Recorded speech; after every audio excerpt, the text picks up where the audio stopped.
Hola, buen día. ¿Cómo están?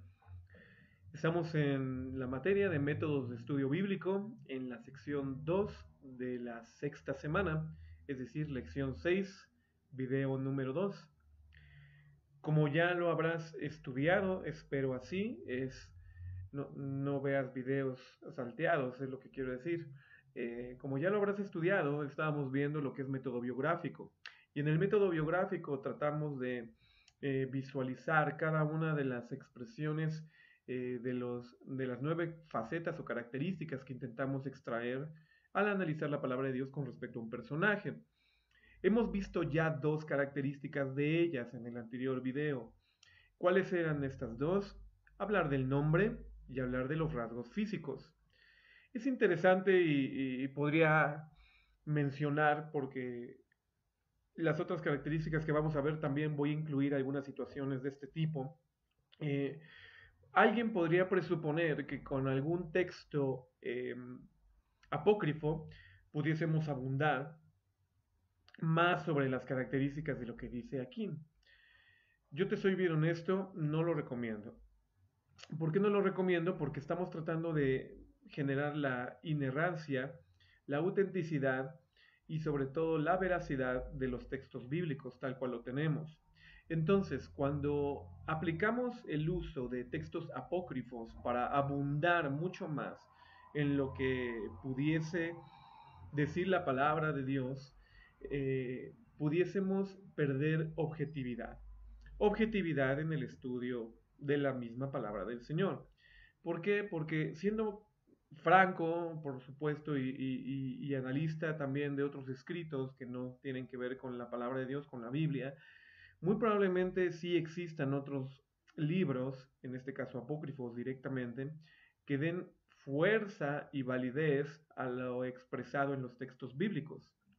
Más sin embargo, por como hemos decidido presentar la palabra del Señor en esa manifestación, específicamente hablando de lo que sí la palabra de Dios dice, entonces no lo vamos a introducir en la metodología superficial. ¿Y por qué digo superficial? Porque las metodologías como lo que es las temáticas, cualquier temática que veamos, que en esta lección estamos viendo la temática biográfica, las metodologías temáticas nos van a presentar solamente lo que el texto sí dice y específicamente el bíblico. Entonces, por eso no recomiendo que se usen otros escritos para buscar el tema biográfico a través de ellos. O el tema temático, cualquier manera temática que desees buscar, no uses de otros escritos. En donde sí se utilizaría y en donde sí es necesario, por ejemplo, tenemos que entender entonces que cuando hacemos una crítica eh, alta, una crítica este, como con el método, como lo estuvimos estudiando en lecciones pasadas, entonces sí necesitaremos de más escritos y de más documentos que nos avalen también para generar su autenticidad, para generar su veracidad, para generar su, su, su veracidad de todo lo que el tema esté mencionando en cuestión de los escritos. Entonces, pero no es el caso de los temáticos, por eso no lo atraemos.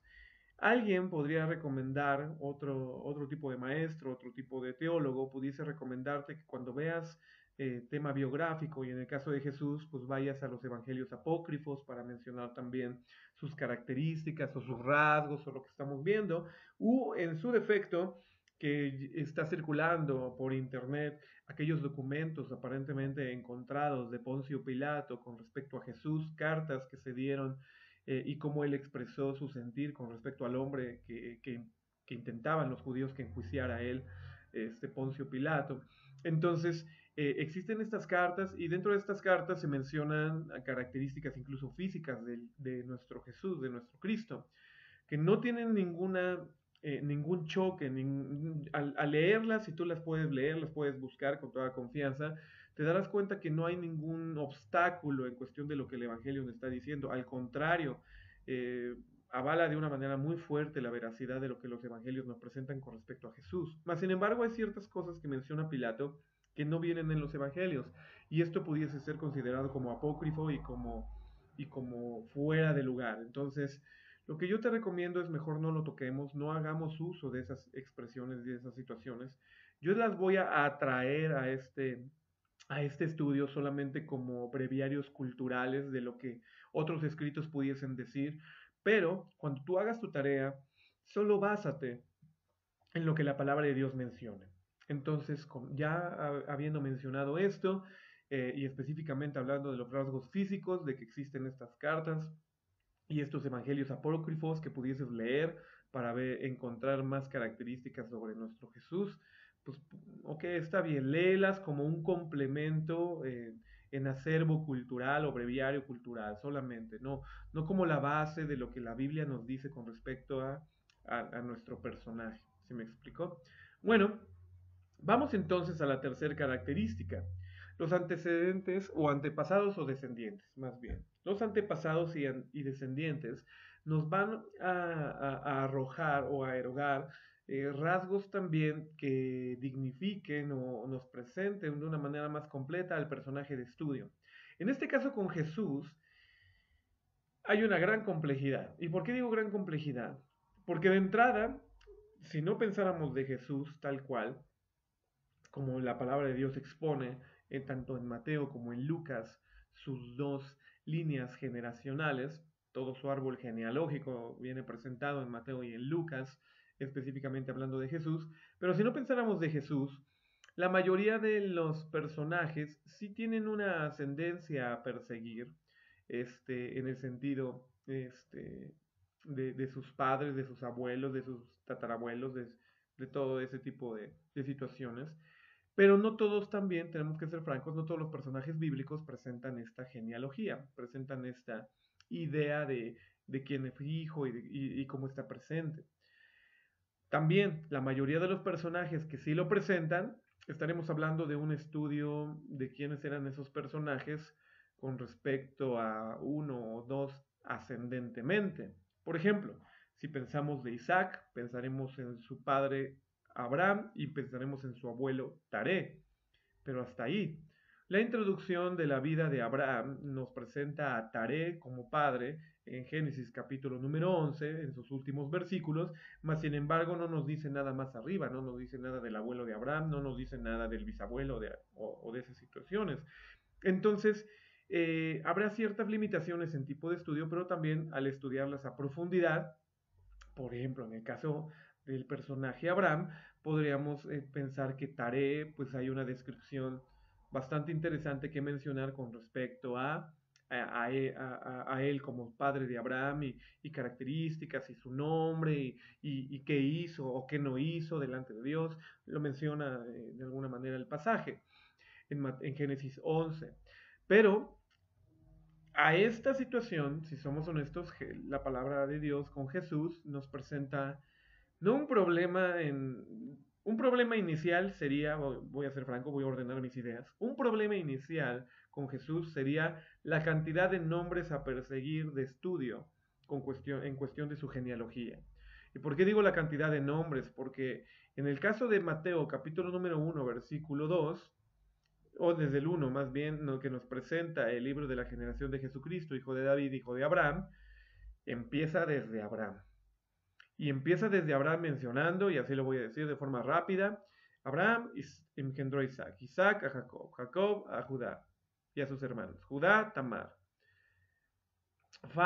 Tamar a Fares, Fares a Errom, Errom a Aram, Aram a Aminadab, Aminadab a Nazón, Nazón a Salmón, Salmón a Rahab, Rahab a Boaz, Boaz a Obed, Obed a Isaí, Isaí al rey David, del rey David a Salomón, del rey Salomón a Roboam, de Roboam a Abía, de Abía a Asa, de Asa a Josafat, de Josafat a Joram, de Joram a Osías, de Osías a Jotam, de Jotam a Acaz, de Acaz a Ezequías, de Ezequías a Manasés y de Manasés a Amón, de Amón a Josías, Josías a Jeconías,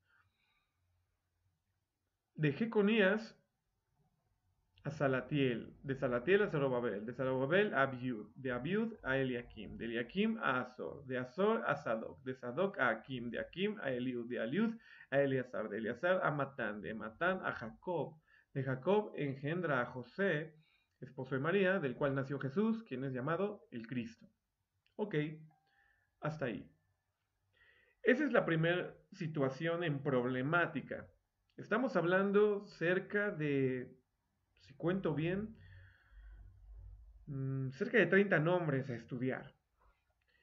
Algunos fáciles de estudiar, como lo que es quién es Abraham, quién es Isaac, quién es Jacob. Otros no tanto, como lo que es quién es Tamar, quién es Fares, quién es Esrom.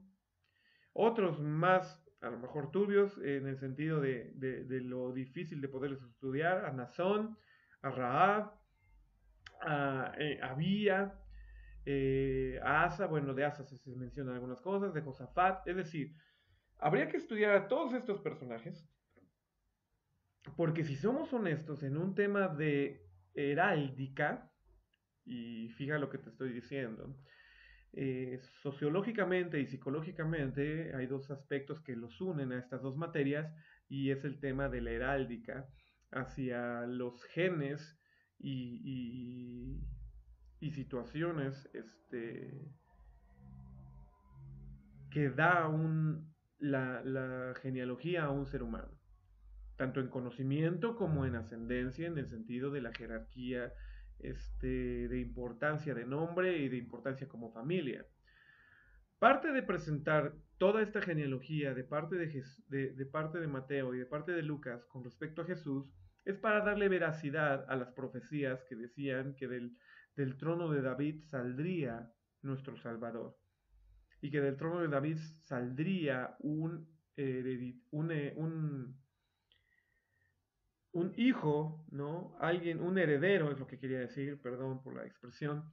Del trono de David saldría un heredero que concentraría en su vida el reino y que ese reino sería duradero y sería para siempre. Entonces, por eso presentar la genealogía de David. Digo, la genealogía de Jesús con respecto a desde Abraham y a David.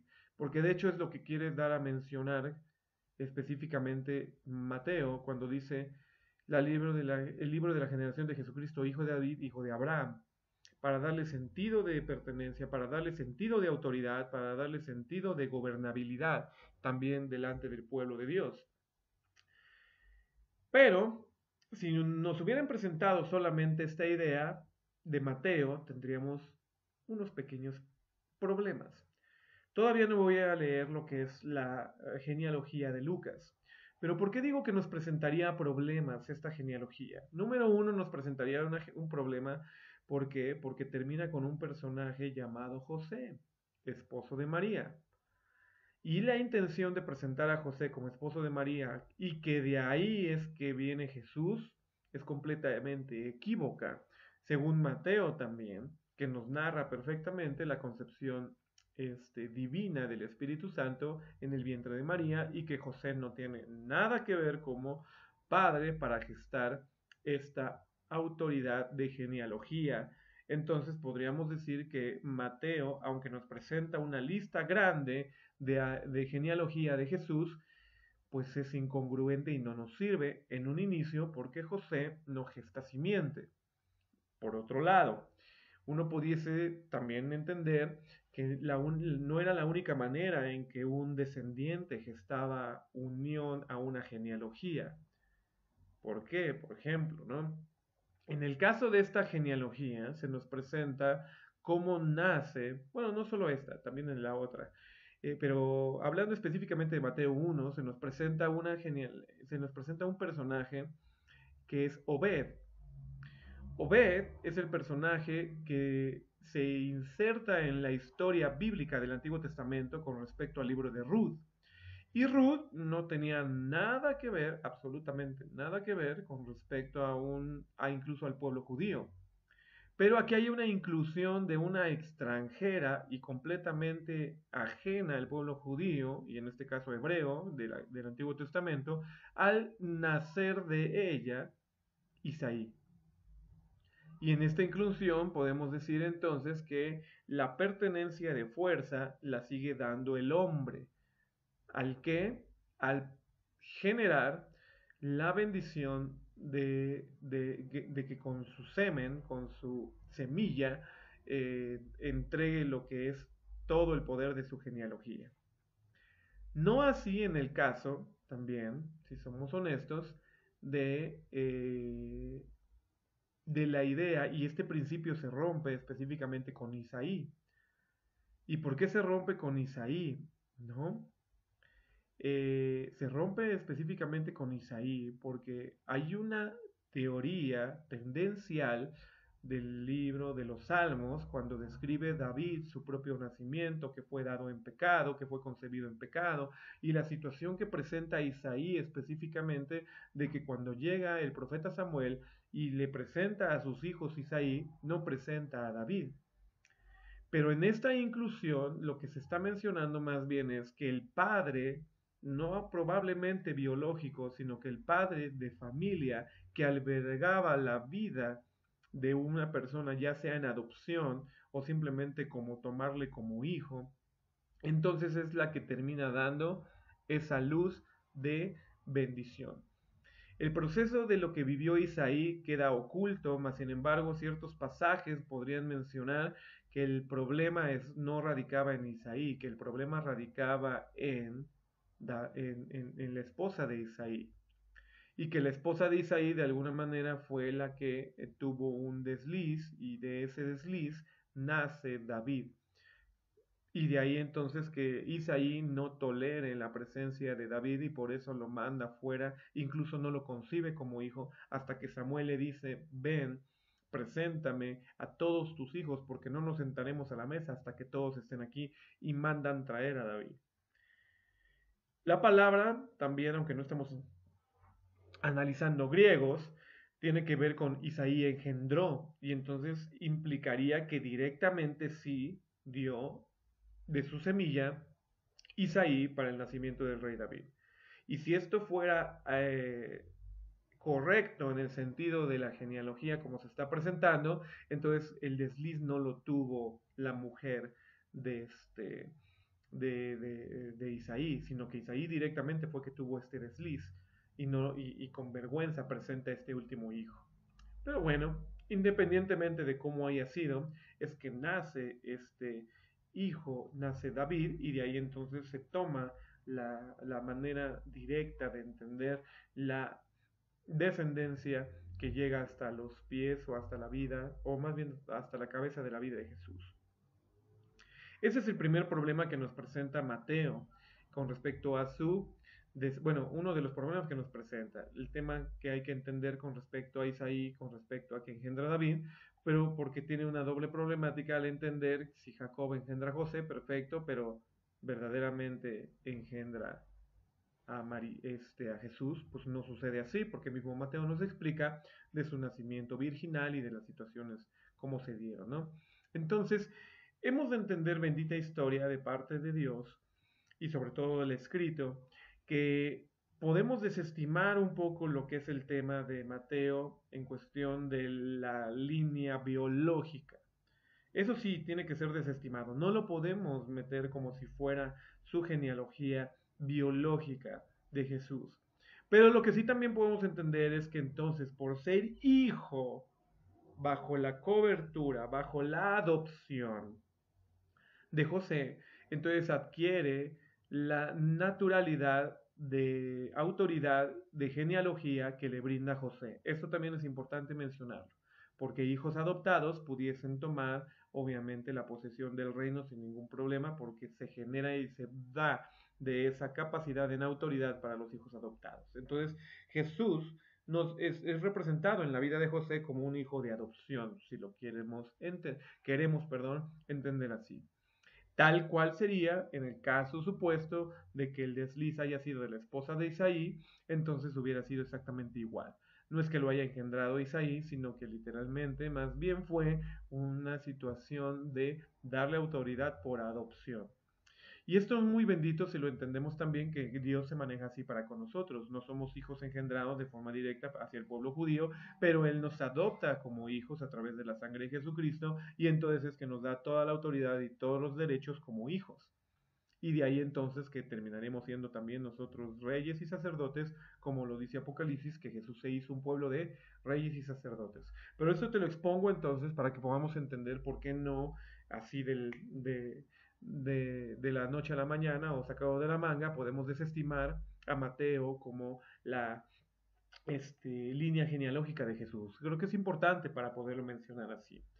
Más sin embargo, entonces están estos dos aspectos. Habría un tercer aspecto sobre la genealogía de Jesús que es importante entender y ahí sí, con toda veracidad, concuerdo con los estudiosos y concuerdo con los teólogos que dicen que hay que desestimar completamente la genealogía de Jesús con respecto a qué, con respecto a que aparece un tal versículo 1, versículo 12, capítulo 1 de Mateo, un tal Jeconías. Y que este Jeconías termina siendo el Conías hablado en Jeremías 22, 28 y 30, que literalmente es maldecido por ser una vasija despreciada y quebrada, en el tema de su línea genealógica de autoridad, y que literalmente de él se arroja él y su generación, se echan a tierra, es decir, y dice, escribid lo que sucederá. A este hombre privado de descendencia, hombre a quien nada prosperó, sucederá que en los días de su vida, porque ninguno de su descendencia logrará sentarse sobre el trono de David y reinar sobre Judá. Y esto es muy importante porque obviamente es una maldición que que Dios profiere sobre la vida de Jeconías, que en este caso es el mismo Conías de Jeremías en Mateo 1:12. Entonces, literalmente, si somos francos, y se está persiguiendo que la genealogía arroje la idea de la autoridad, del legado, de reinado que ha de tener Jesucristo, descendiente de Abraham, descendiente de David, entonces no podemos tomar válida la idea de Jeconías como descendencia del linaje real, porque Jeconías fue maldecido por Dios en tiempos de Jeremías de que ninguno de su descendencia sería sentado en el trono.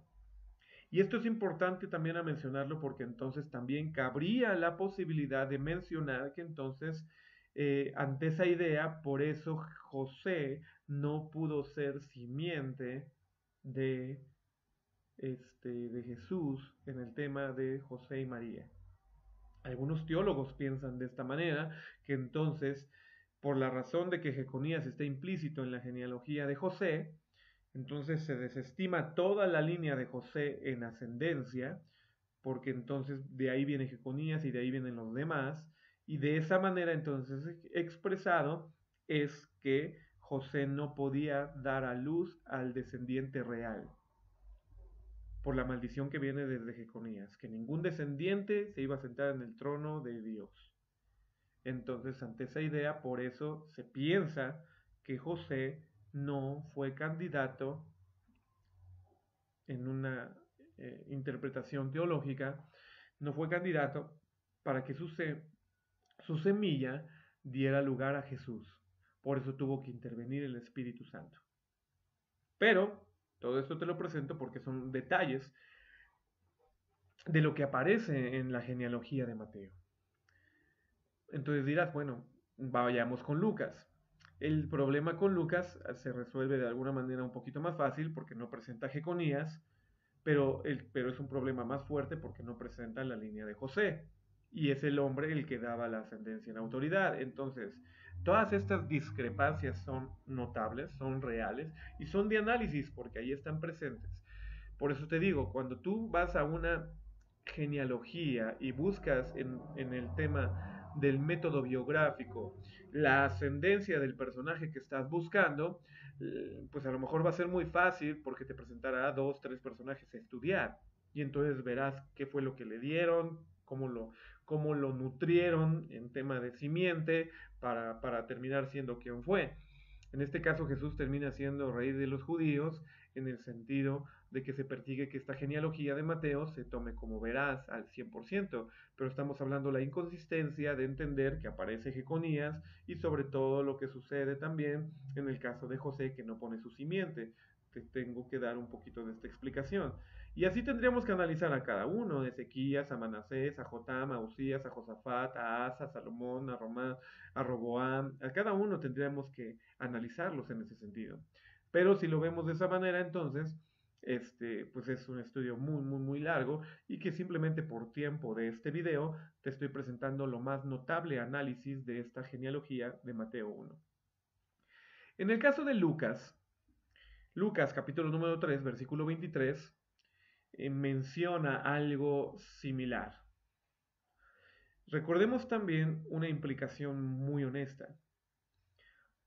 Mateo le está escribiendo a judíos y trata de darles a entender a los judíos con respecto al Jesús que están recibiendo como rey, que él ya recibió como rey. Entonces le está dando a entender a los judíos la ascendencia y la línea para una mejor aceptación del Cristo crucificado.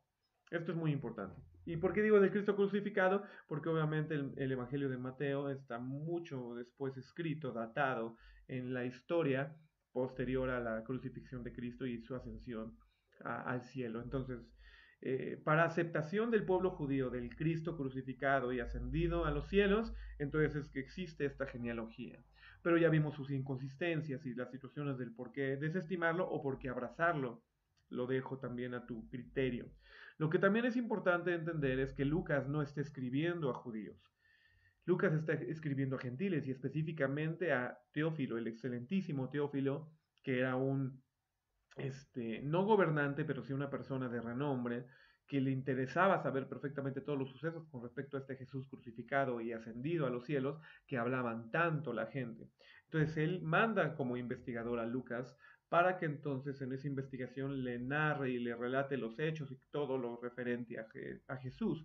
Por eso Lucas empieza en el versículo 23, capítulo número 3, diciendo, y él mismo Jesús comenzaba a ser como de 30 años, siendo como se creía, hijo de José. Y fíjate qué interesante que Lucas respeta aparentemente la ascendencia en el tema de José, pero si entendemos entonces, no estamos hablando de José como tal, porque el padre de José para Mateo fue Jacob, y el padre de José para Lucas es Elí.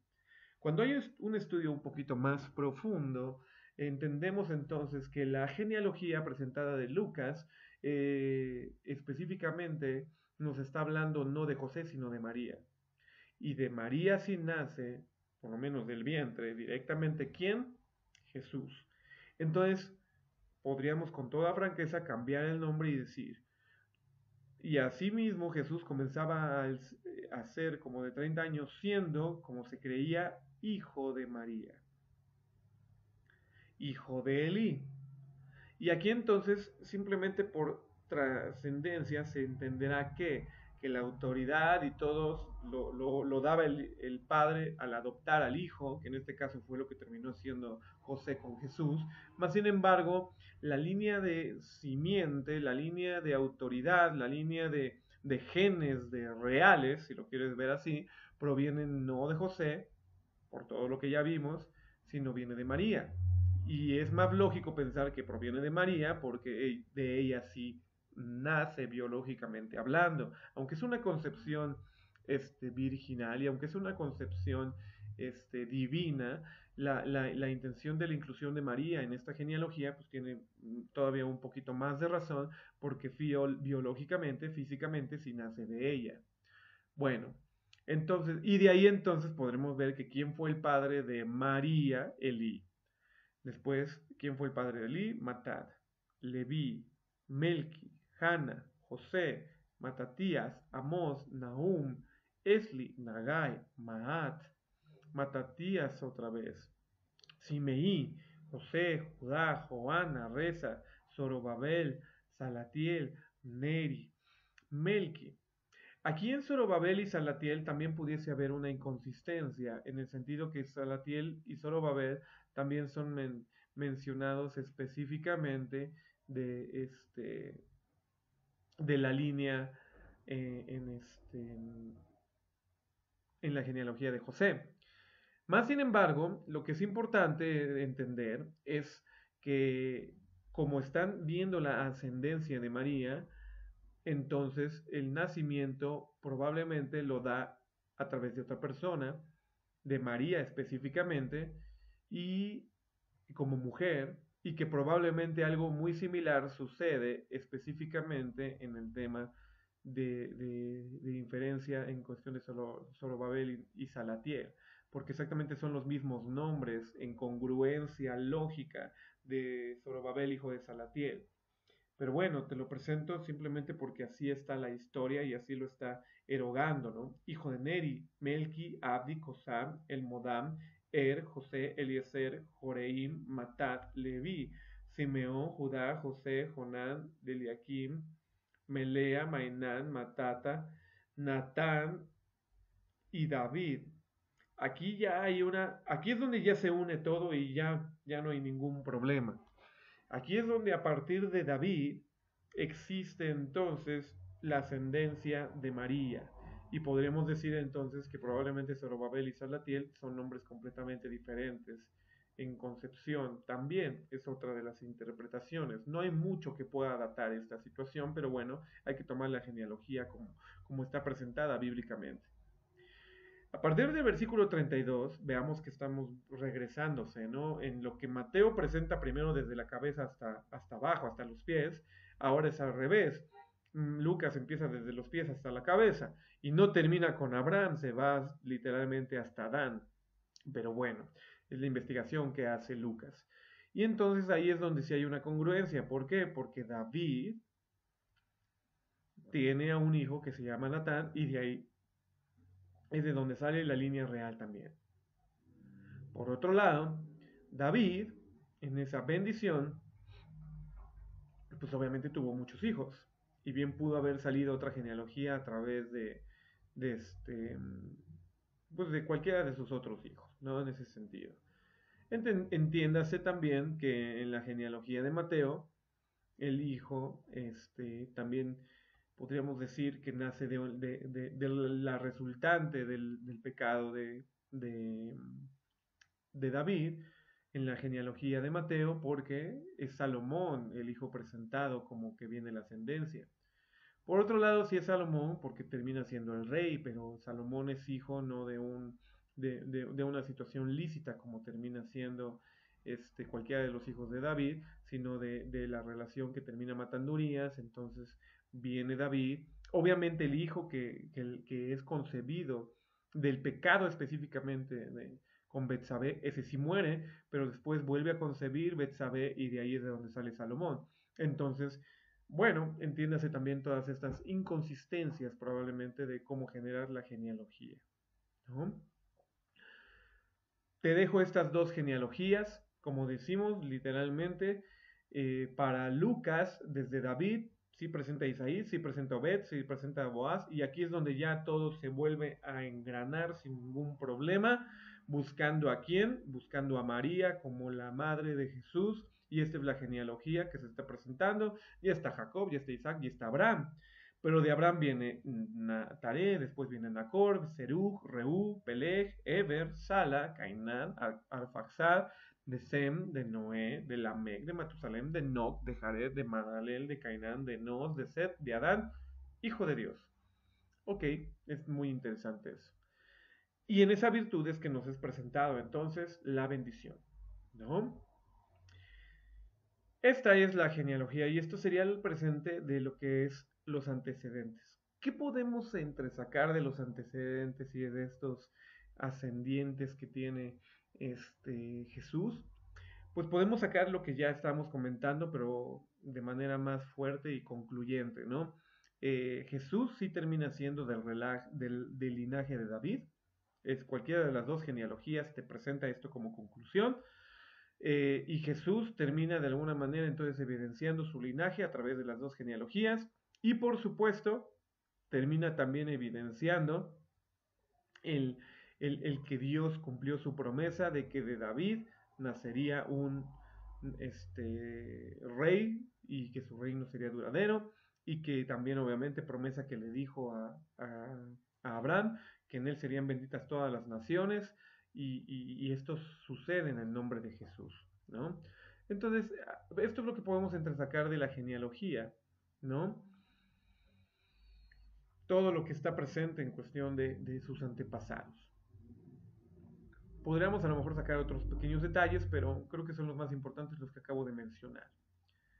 Apenas, fíjate, estamos entonces en la tercera característica.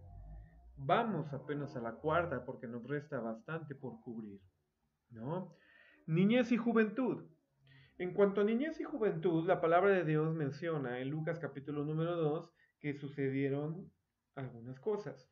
Primero en 2:40 dice que el niño crecía y se fortalecía en su espíritu, que era lleno de sabiduría y la gracia de Dios era sobre de él.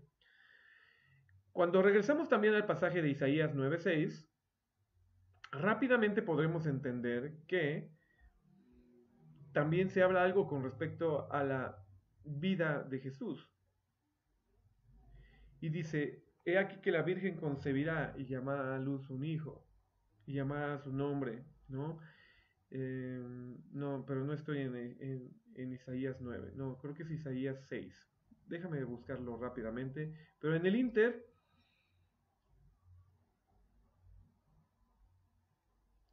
a ver, vamos rápido.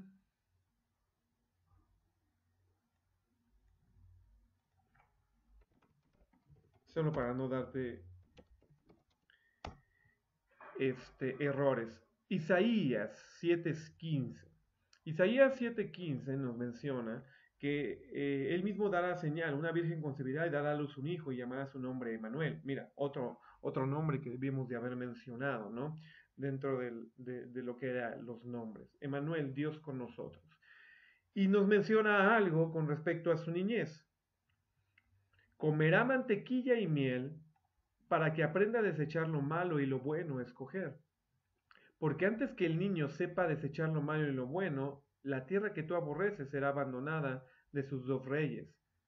Jehová hará venir sobre ti, sobre tu pueblo y sobre la casa de tu padre días cuales nunca vieron desde el día de Efraín, que Efraín se apartó de Judá, es decir, el rey de Asiria. Y acontecerá entonces que aquel día silbará Jehová a la mosca que está al fin de los ríos de Egipto y la abeja que está en la tierra de Asiria, y vendrán y asentarán todos los valles desiertos y en las cavernas las piedras y en todos los zarzales y todas las matas. Entonces, ¿qué es lo que está hablando en particular en cuestión de su niñez? Está hablando específicamente que el niño tendrá que aprender a desechar lo malo y escoger lo bueno. Y para eso tendrá que comer mantequilla y miel. Este pasaje nos habla en Isaías 7:15, entonces, con respecto a la niñez de Jesús, que fue solo imitación. También tenemos que ser francos y así mencionarlo. Por otro lado, entonces, también otra cosa que se menciona con respecto a su niñez de otros de los pasajes es que aconteció que Jesús, como a 12 años de edad, entonces iba con sus padres al templo. Y dice, versículo 43, que se quedó en el templo sin saberlo José y su madre. Anduvieron camino de un día y le buscaban entre los parientes y entre los conocidos, pero no lo hallaron. Cuando regresaron le dijeron, oye, ¿qué estás haciendo aquí? ¿Por qué nos metes ese susto, no? Y entonces Jesús dice, ¿por qué me buscabas? ¿No sabías que en los negocios de mi padre me es necesario estar? Entonces, estas características las vamos a sumar a su niñez y a su juventud. Jesús buscaba literalmente estar en los negocios de su padre desde los 12 años, la Biblia lo dice. Comía, antes de aprender a desechar lo malo y escoger lo bueno, comía mantequilla y miel, la Biblia lo dice. Y entonces él crecía y se fortalecía desde bebito hasta que cumplió ese momento de empezar su ministerio a los 30 años. Entonces podemos ver que hay un salto bastante fuerte y marginal en la descripción de la vida de Jesús. Primero su nacimiento. Y de su nacimiento nos saltamos hasta los 12 años de Jesús. Y de los 12 años de Jesús nos saltamos hasta sus 30 años. ¿Qué hizo de 12 a 30? ¿Qué hizo de su año de nacimiento a los 12 años? Podríamos ser francos en el sentido de estudiar un último pasaje que diría Mateo capítulo número 2 versículo 1. Y cuando Jesús nace, el rey Herodes, he aquí, se entera que va a nacer el rey de los judíos. Y como quiere de alguna manera tener preeminencia y no tener competencia, entonces dice, ¿dónde está este rey que lo quiero matar? Prácticamente es la historia, ¿no? Quiere engatusar a los magos que iban a conocer a estos hombres de Oriente, ¿no? Al niño recién nacido, y entonces le dicen, oye, pues cuando lo conozcas, venme a avisar dónde está, pues porque yo también quiero verlo y toda la cosa, ¿no? Entonces, en ese sentido, el rey Herodes manda dar un edicto. Y ante el edicto de no encontrar al niño, entonces dice, bueno, entonces ahora lo que voy a hacer es que, versículo 16, al verse burlado de los sabios, se llenó de ira y mandó matar a todos los niños de 2 años hacia abajo que había en Belén y en todos sus alrededores, conforme al tiempo que había inquirido de los sabios. Entonces se cumplió lo que fue dicho por el profeta Jeremías, que dijo, voz fue oída en Ramá, lamentación, lloro y gemido grande, Raquel que llora a sus hijos y no quiso ser consolada porque perecieron. Y muerto Herodes, he aquí, un ángel del Señor apareció en un sueño a José en Egipto, diciendo, levántate, toma al niño y a su madre y vete a la tierra de Israel, porque han muerto los que procuraban matar al niño.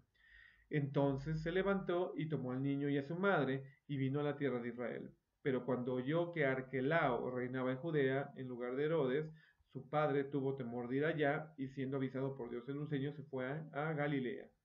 Y vino y habitó en la ciudad de Nazaret, para que se cumpliese lo dicho por los profetas de que había de ser llamado Nazareno. Ok, es interesante ver la apreciación también de esta situación de la niñez de Jesús. ¿Y por qué es importante? Porque el Evangelio sí menciona que entonces terminó Jesús ¿dónde? En Egipto. La pregunta es, ¿cuánto tiempo terminó en Egipto? La palabra de Dios nos arroja que específicamente fue hasta que Herodes, el que lo intentó matar, murió. Pero en todo este proceso entonces no nos deja claro verdaderamente cuánto fue de lo que pudo o no pudo haber vivido o absorbido específicamente Jesús en Egipto. Hay muchos tratados, no solo apócrifos, obviamente herejes, podríamos decir completamente, que hablan de un Jesús con poderes místicos, de dominio sobre los seres espirituales como demonios, porque estas artes las aprendió en Egipto. Hay muchos tratados que tratan de explicar esto y mencionar esto.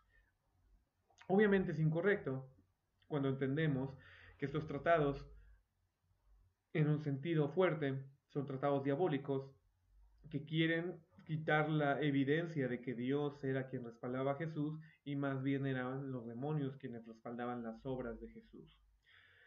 Pero pues esto sucedió también en los evangelios, cuando a Jesús le intentaron decir que por demonio es que hacía esas obras y que por demonio es que sacaba y por Belcebú y por Belcebú. Ok.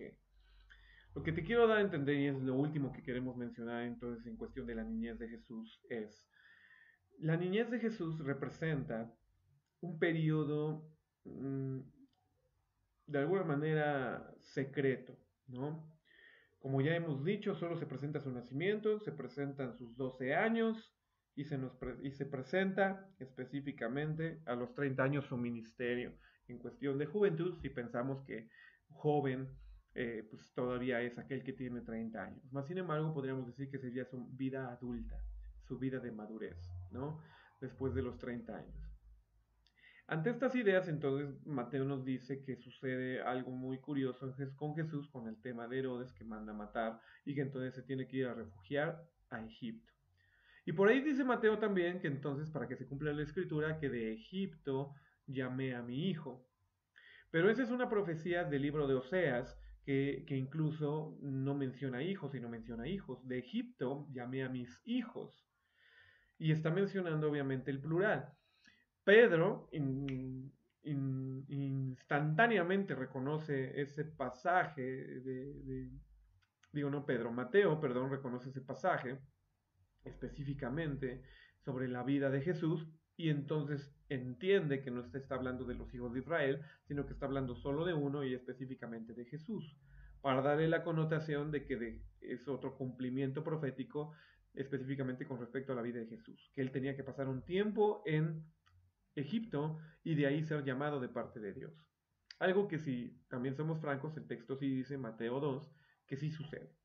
Sí sucede que entonces es avisado por un ángel y por un sueño para que termine nuevamente de Egipto en la región donde iba a empezar su ministerio y hacer todo esto.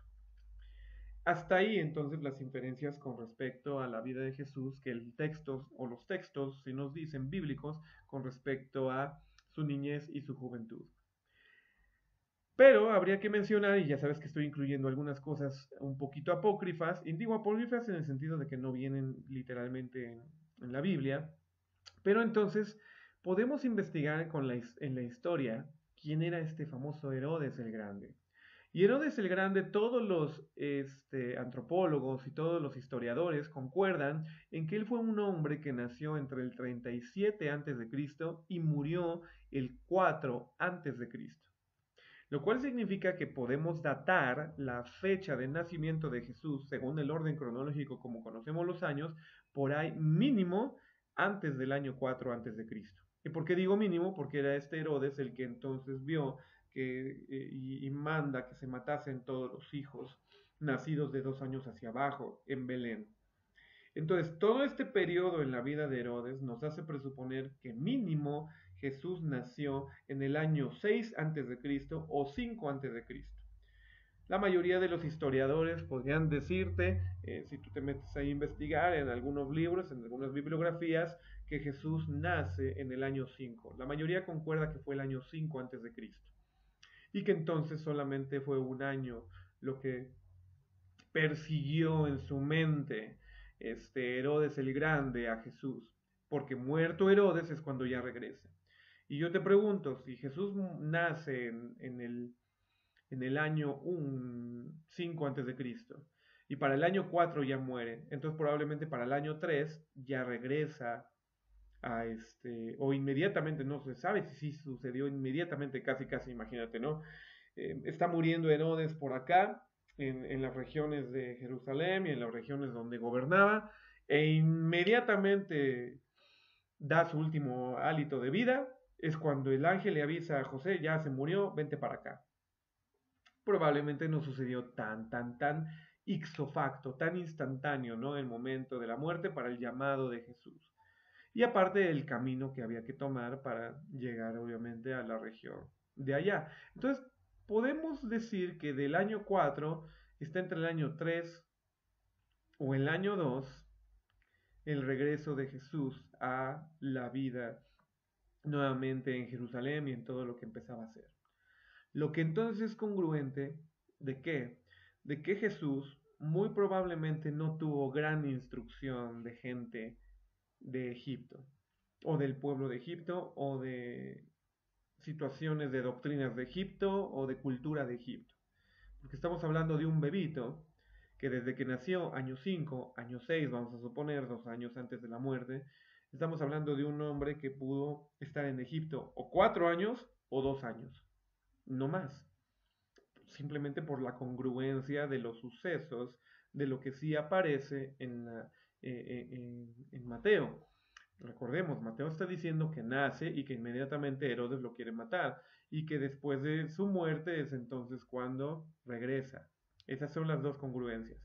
Y todo esto puede pasar solamente en un lapso de 2 años antes de la muerte de Herodes y 2 años después de la muerte de Herodes, no más de eso. Y posteriormente, obviamente, a lo mejor solo uno y uno. Entonces estamos hablando de 4 o 2 años con respecto a la muerte de Herodes. De ahí entonces que si piensas honestamente que un niño pueda ser inculcado en culturas y costumbres y ciencia de Egipto 2 años de su vida, los primeros 2 años de su vida, pues estamos hablando de algo risorio. Y estamos hablando de algo risorio, ¿por qué? Porque en ese sentido, un niño de 1 año, de 2 años, pues no te absorbe nada de cultura, no te absorbe nada de ciencia. Solamente aprende a caminar y aprende a hablar y aprende a hacer algunas cosas. Podríamos pensar que a lo mejor en 4 años sí empezó a como que absorber algunas cosas, pero nada más de la cultura, de cómo es decir, de cómo se hacían las cosas, de si usaban más bien pañales desechables y no pañales de tela, o sea, cosas simplemente de la cultura, estoy diciendo ya una burrada, porque no había pañales en ese sentido en aquel entonces, pero sí me explico. Entonces, lo que te quiero dar a entender es que con esto pudiésemos desestimar lo que los otros personajes teólogos quieren hacer con Jesús, de que Jesús aprendió artes diabólicas y hechiceras y de brujería y de dominio de demonios en Egipto. Pues no hay manera de que lo haya aprendido porque simplemente no estuvo tanto tiempo ahí. Y la Biblia no nos dice que después de haber estado ahí regresara a Egipto. Otra cosa que también ellos proponen, que como hubo una relación estrecha de José con personas específicamente esos años de Egipto, entonces de vez en cuando regresaba y que esto le pasó a Jesús. Ok, bueno, eso es apócrifo, eso no tiene mucho que ver, pero te lo presento para que tú lo puedas analizar también y como un dato ahí breviario cultural. Otra de las cosas que también debemos de entender entonces con respecto a lo que estamos mencionando es que a lo mejor Isaías 7, 14 y 15 sí tienen mucha razón en el sentido de que comerá mantequilla y miel hasta que aprenda a desechar lo malo y lo bueno. ¿Y de dónde iba a aprender lo malo? Pues de Egipto. ¿De dónde iba a aprender lo bueno? De Dios en Jerusalén, como lo hizo ya a partir de sus 12 años. Entonces podemos ver todas estas situaciones. Otra situación con respecto a la niñez de Jesús se nos narra en, en perspectiva de que la teología externa a la Biblia nos presenta la idea de que Jesús literalmente este, tuvo que hacerse cargo de su familia desde los 14, 15 años de edad. ¿Y por qué esto tuvo que suceder? Porque él era el mayor y como hijo mayor, a la ausencia de José, que José se data aproximadamente que muere cuando Jesús tenía 14 años de edad, José el padre tutelar de Jesús muere a esa edad, es entonces cuando José muere en ese sentido y Jesús tiene que tomar la fuerza de ver por su familia. Y de ahí entonces que se presupone también que pues, el ser carpintero y todo eso lo empezó a manejar fuertemente para poderle dar sustento y para poderle dar vigor de alimento y de comercio y de dinero a su familia y que no quedase desamparada. Esto también es importante y habría que incluirlo, ¿no? En esa situación, la palabra de Dios ya no menciona a José posteriormente al evento de los 12 años. Y a lo mejor hubiese una congruencia de entendimiento en esta biografía del tema de Jesús con respecto a qué? A que José en la carne le enseñó todo lo que tenía que enseñarle como hombre. Y eso es parte de lo malo que debía de aprender, si lo vemos entre comillas, la parte de humana y carnal que José le dio. Pero a partir de que Jesús decide, año 12 de su vida, las cosas de mi padre me es necesario estar, entonces se crea un precedente de que José ya no es su padre, tal cual de lo que venía enseñándole, lo que le venía ordenando, lo que le venía instruyendo. Entonces probablemente también por eso, si lo dejamos en un supuesto, por eso José ya era necesario que estuviera ausente de la vida de Jesús. Y la única manera de estar ausente es muriendo. Y entonces en este proceso ya es que Jesús empieza a absorber todo, todo, todo, todo con respecto a su Padre Celestial y ahora sí tener sin ningún problema la intención de buscar la voluntad de Dios y con respecto a los 30 años cuando los cumpliera, pues empezar el ministerio. Ok, todo eso sería propio de mencionar. Sería interesante datarlo así.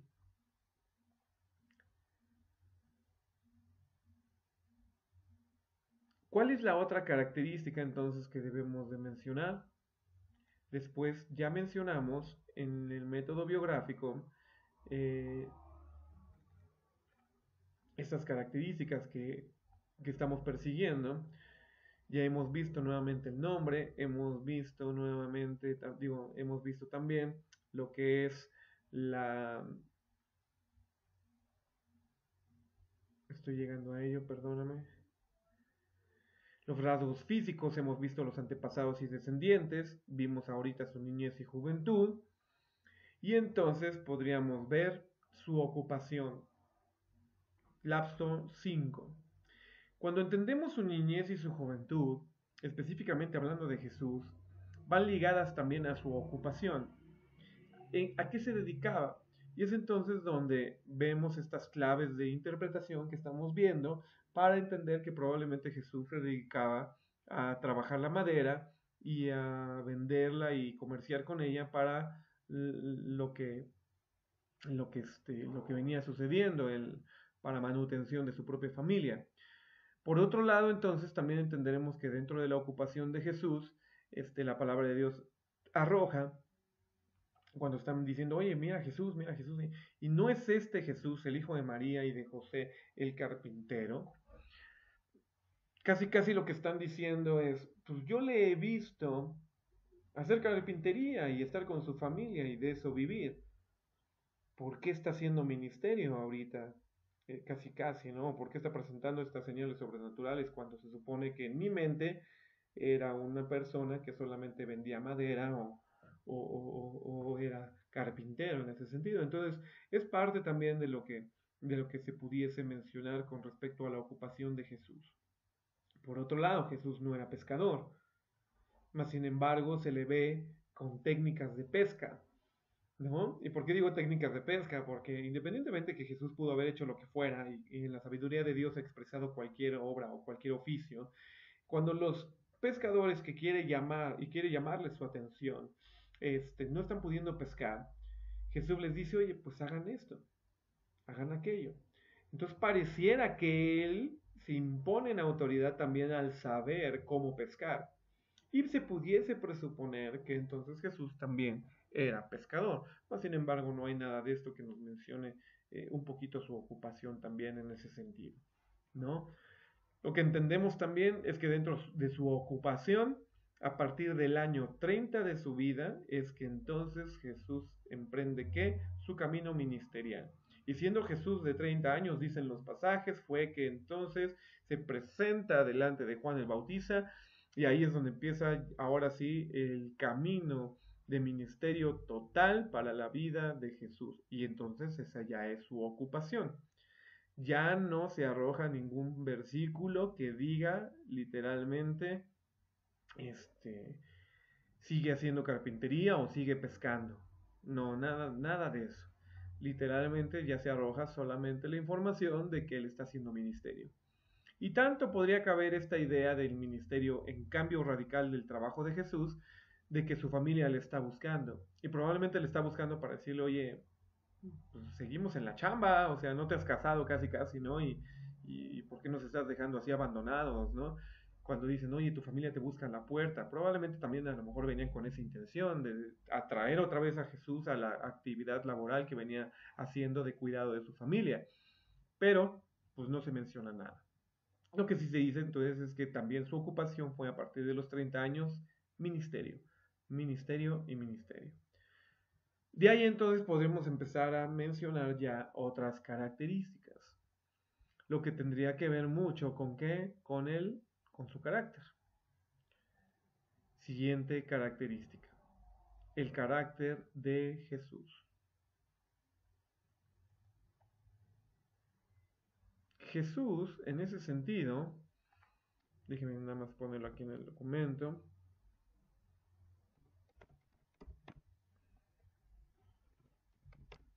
Listo. Jesús en el sentido de carácter nos va a presentar una gama de situaciones escriturales con respecto a qué, con respecto a ese carácter que estamos mencionando. Por ejemplo, podemos hablar de su sumisión y obediencia. Y obviamente nos podemos remontar a ese mismo pasaje de Lucas que leímos en el sentido de que en los negocios de mi padre me es necesario estar. Pero cuando vinieron por él y le dijeron, ¿te regresas? También se regresó. Estuvo al mando. Esta idea nos daría nuevamente un poquito de fuerza a lo que estábamos hablando con respecto a su juventud, de que por eso José tuvo que salirse del panorama. Porque había dos instrucciones que obedecer. Y para que no hubiera esa ambivalencia de a quién obedecer, entonces mejor es quitada una línea de autoridad, que en este caso sería José, y entonces solo se queda la de someterse y obedecer a Dios. ¿Dónde entendemos y a qué nivel entendemos la obediencia de que Jesús era un hombre obediente? Pues obviamente, como lo dicen los pasajes, tanto Filipenses, capítulo número 2, versículos del 5 al 8, haciéndose obediente a una muerte y muerte de cruz. Y también en ese entendimiento se menciona que la obediencia era tal que él no hacía nada que Dios no le dijera hacer, y él no hablaba nada que Dios no le dijera decir. Entonces, esa es la expresión de los pasajes que podemos usar con respecto al carácter de Cristo, completamente sometido a una obediencia a Dios. Tanto que aún incluso su propio deseo era violentado, y aunque él quisiera ser libre y haber hecho otra cosa para no morir, como lo expresa en el Getsemaní, entonces él no quería vivir esa copa, entonces literalmente se sujeta y es sumiso y obedece. Otra de las cosas y cualidades que se ven es el amor. Por supuesto que es el amor, la manera en cada pasaje en donde interactúa literalmente tanto con el ciego, con el sordo, con la mujer adúltera, es un tema de amor. Pero no solo es un tema de amor tan radical como para llevarlo a la muerte, sino parte también de su carácter es la rectitud. Jesús era tan recto como para decirle a la gente simplemente con su mirada y con su expresión, no vuelvas a equivocarte, no peques más. Te ama, sí, o amó, sí, y perdonó hasta lo sumo también. En el caso de los ejemplos de todo lo que Jesús tuvo que perdonar, perdonó al que le negó, perdonó al que le entregó, perdonó al que le mató, al que le escupió, al que sorteó suertes, hizo suertes con sus vestidos, es decir, Jesús hizo todo esto con respecto a su carácter. Era un carácter de mansedumbre entonces, era un carácter de humildad. Y estas formas las podemos ir acercando a su carácter. Era un carácter de ser enseñado, pero también de ser enseñable. Digo, de ser maestro, pero también de ser enseñable. De enseñar, pero también de ser enseñado.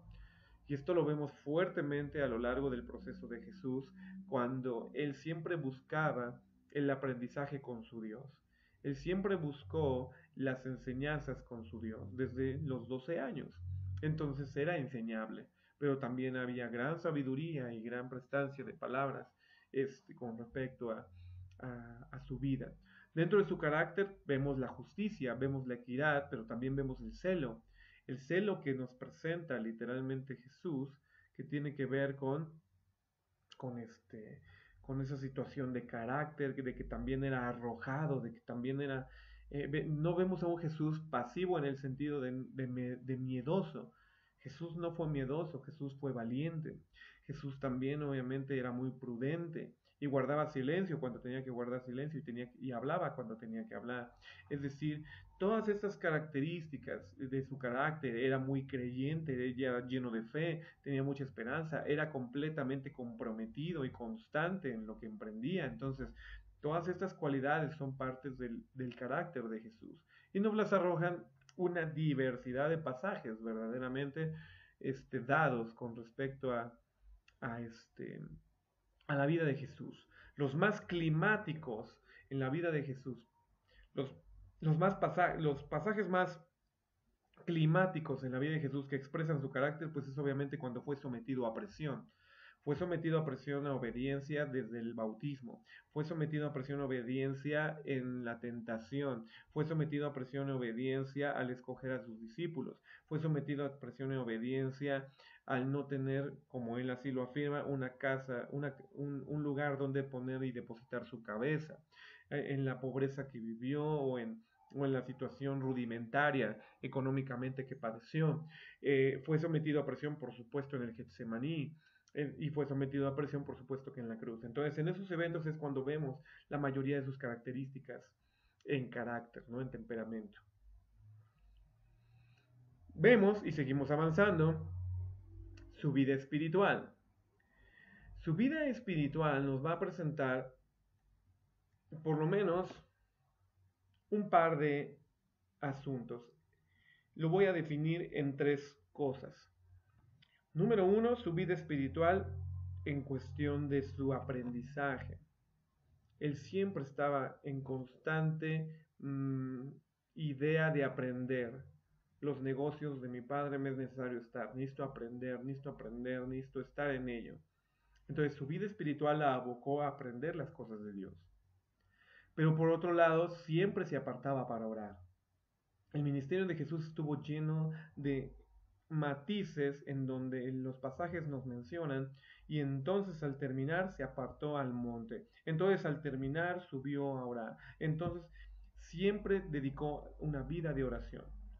No puedo decir que haya dedicado una vida de ayuno, de comida literal, en el sentido de que pues, la misma palabra del Señor nos menciona que Él era el Señor del ayuno y que Él y sus discípulos se saltaban esa situación, esa prohibición de ley. Ellos no ayunaban literalmente. Entonces, pero lo que sí puedo decir es que ayunaba de todo lo que el mundo le presentaba. Si Jesús viviera hoy en el pleno siglo XXI, que estamos viviendo, Jesús literalmente nos presentaría la idea de que no estaría conectado al internet, no estaría conectado al Facebook, no estaría conectado a los videojuegos, no estaría conectado a la televisión, no sería fanático de los Lakers, no sería fanático del fútbol, no sería nada de eso. Jesús se ayunaría completamente de cualquier deseo mundano con tal de cumplir la devoción que tenía a su Dios. Y esa devoción le hacía literalmente aún incluso negarse a sí mismo. Es parte de su vida espiritual. Él lo proyecta cuando dice: el que quiere venir en pos de mí debe de hacer lo mismo que yo hago. Niéguese a sí mismo, tome su cruz y seguir a Dios. Pero él lo dice: sígame a mí, ¿no? Es exactamente parte de su vida espiritual. Parte de su vida espiritual obviamente tuvo que ver mucho con su interacción en obediencia a la voz del Espíritu Santo.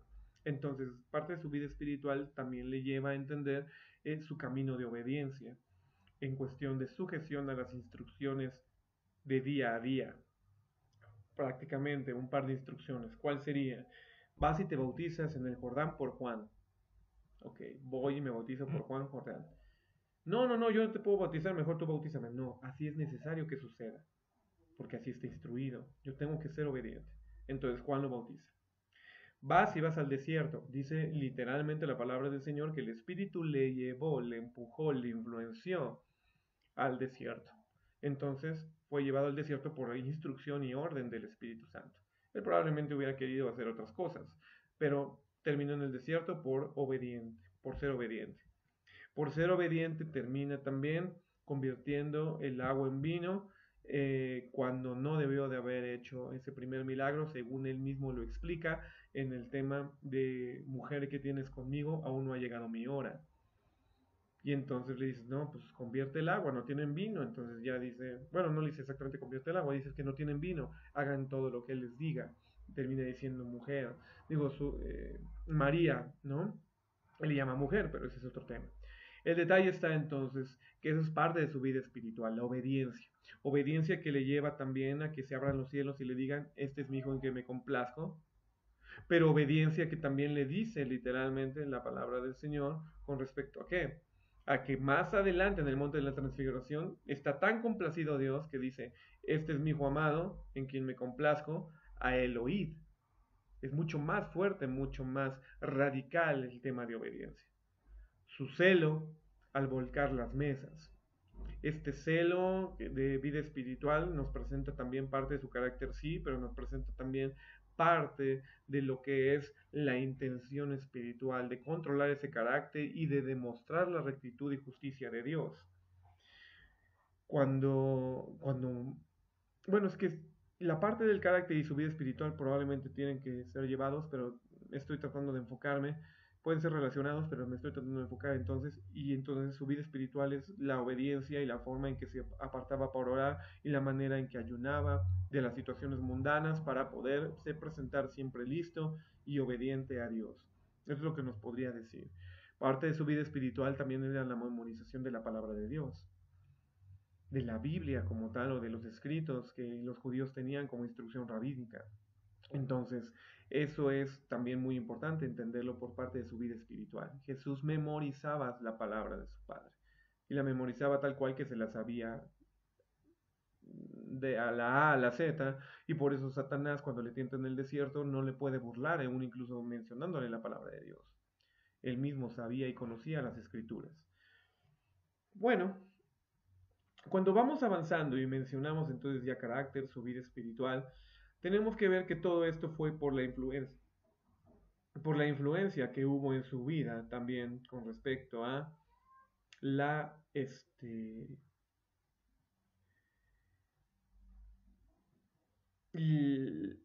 tipo de vida y el tipo de situaciones que vivió.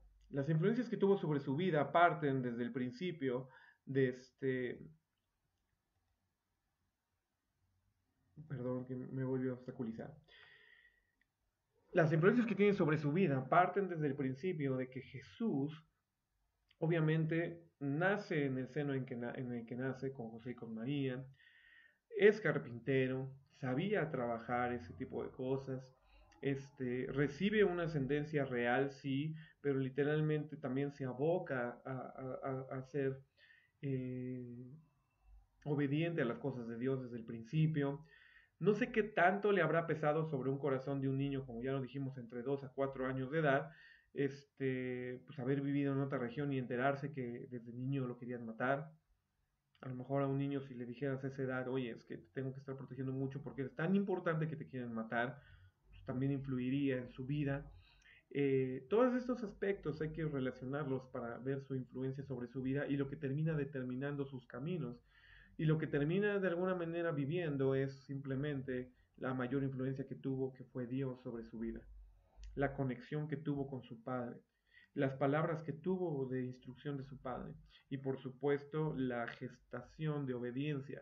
Parte también de lo que pudo haber influido fuertemente en la niñez de Jesús, la vida de Jesús fue el enterarse del nacimiento virginal y que probablemente le digan, oye, pues José no es tu padre, José no es tu padre, José no es tu padre, porque pues mucha de la gente obviamente sabía y querían ahí evidenciar alguna situación de infidelidad o no sé, ¿no?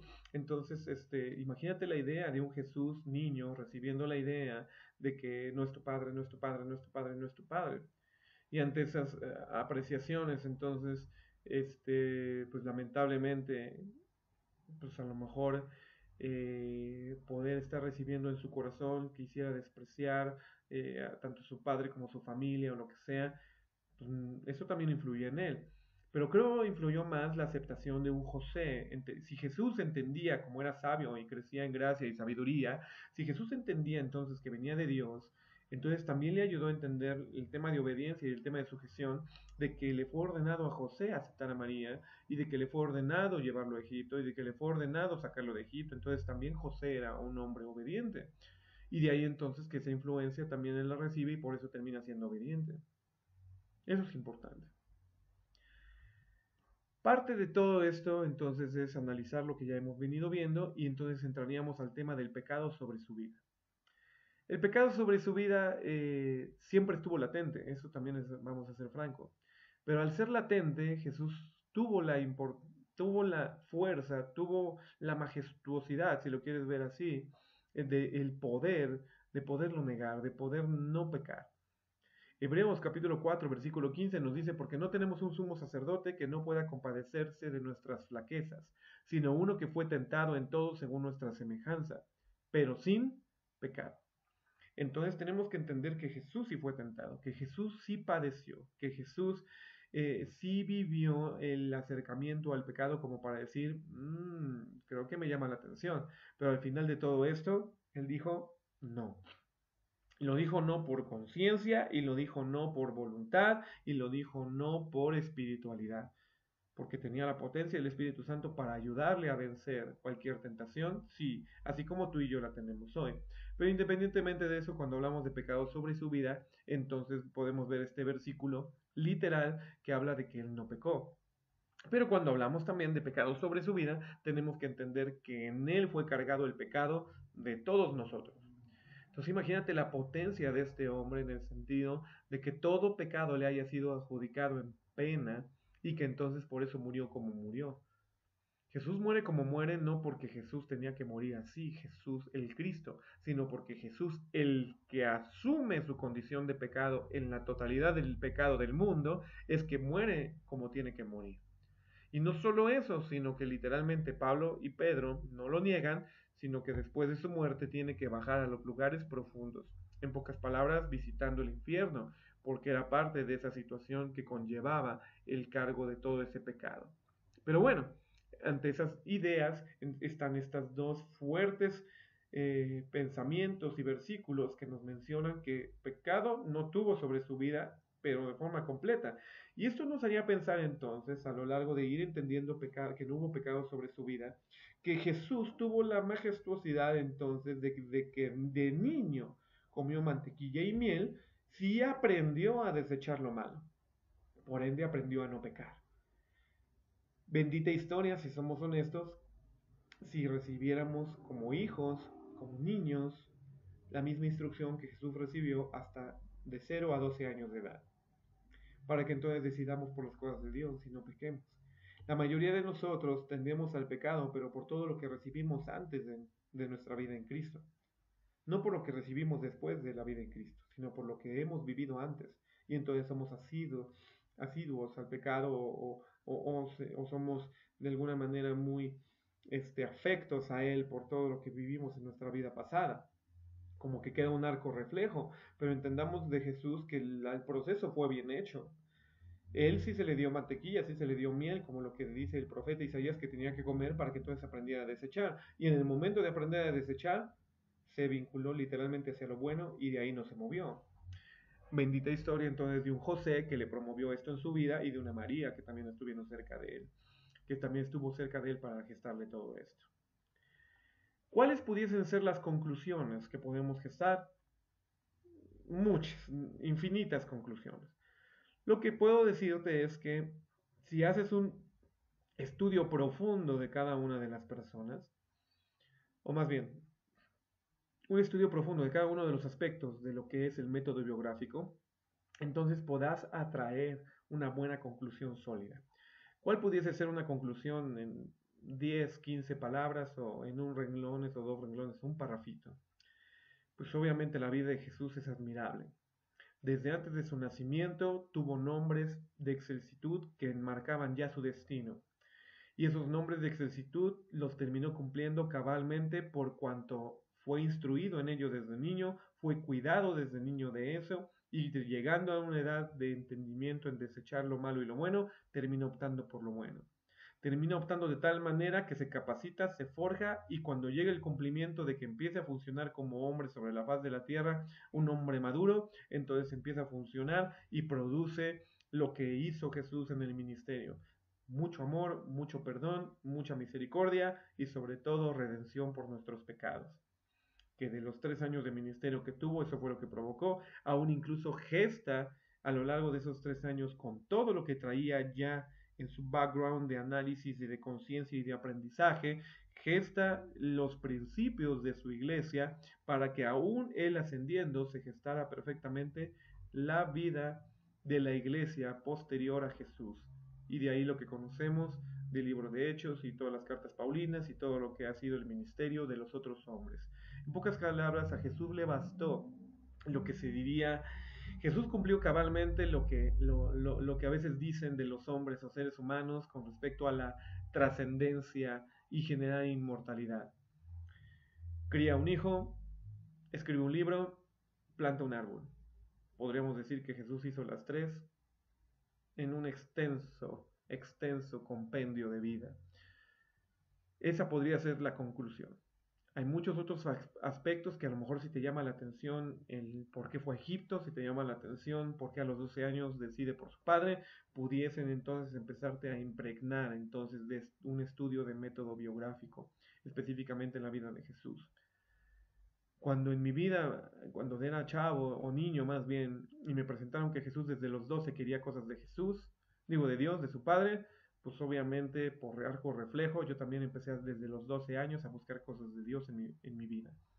Y así han sido reproducción de alguna manera del hermoso ejemplo de lo que es la vida de Jesús a mi vida, tanto en lo individual como en mi vida familiar, como en la vida es matrimonial como en mi vida ministerial. Entonces, esta también puede ser una conclusión, que tú tomes alguna de las características o alguna de las situaciones que encontraste con respecto al personaje biográfico que estás estudiando y entonces las hagas propias y entonces empieces a forjarte y veas la constancia y veas la valentía y veas la fiereza con la que algunos personajes vivieron sus vidas, ¿no? No es el único personaje en particular que es apasionante por completo en mi vida. Por supuesto que es el de prioridad, es el número uno en mi vida. Más sin embargo, después de Jesús hay otros personajes biográficos, bíblicamente hablando, que se llevan palmas también. Se llevan palmas por muchas cosas y entendiendo los pasajes de lo que hablan de sí mismos y lo que otros hablan de ellos. Es una situación impresionantemente preponderante y bendita, tengo que serte honesto. Hay mucha, mucha bendición en ello. Por lo demás, entonces, solo me resta dejarte la tarea. ¿Cuál es la tarea? Hazle estos 9 pasos de análisis biográfico, de método biográfico, y dame tus conclusiones como paso número 11 de la vida del personaje que tú quieres. Pero ojo, no voy a aceptar un personaje que no me describas en cada una de las características. Es decir, si de repente llegas a antecedentes o generacionales y me dices, no, pues no encontré nada, entonces tendrás mal la tarea. Si de repente llegas y me dices, no, pues no encontré nada sobre sus rasgos físicos, entonces no voy a aceptar la tarea.